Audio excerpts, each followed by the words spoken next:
Non-governmental organizations have their hands full as the number of confirmed cases of COVID-19 in South Africa surges. Now, homeless people are particularly vulnerable. Inner City non-profit organization Mold Empower Serve says it's concerned by the impact the virus will have on those without homes. To discuss this further, I'm joined by the organization's Leona Pienaar. Leona, good evening and thank you so much for your time.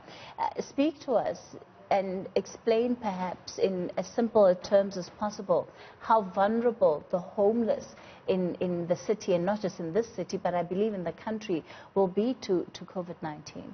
Thanks, Cathy. And yes, for us it's a major concern. I think all the precautionary matters that we asked to do is very difficult for the homeless community. They're already vulnerable with high numbers of TB, high numbers of HIV.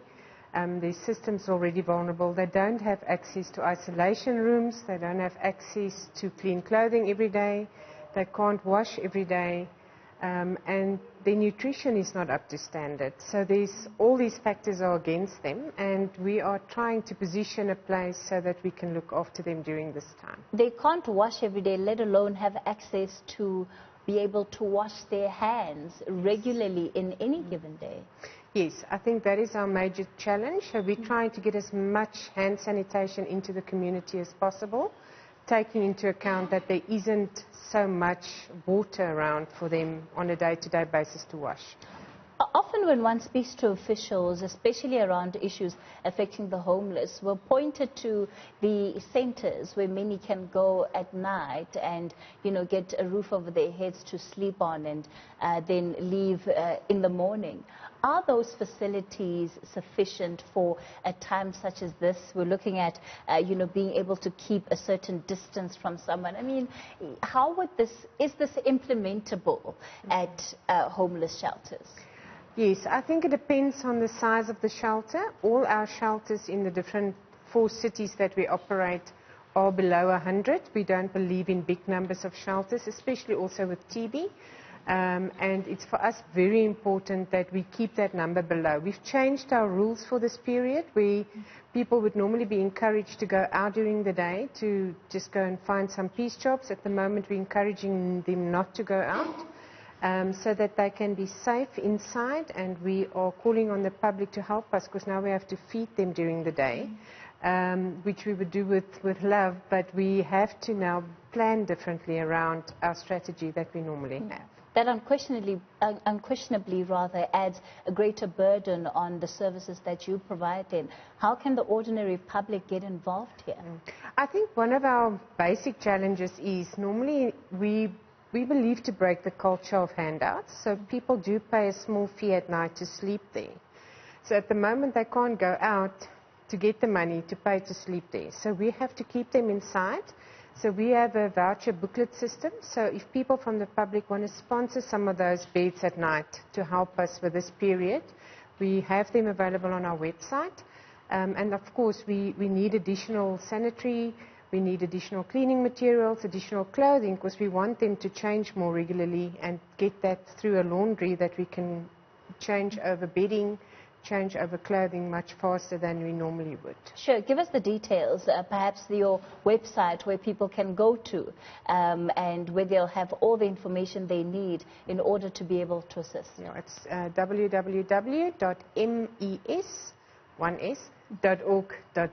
All right, and of course then everybody is welcome to come and participate in this.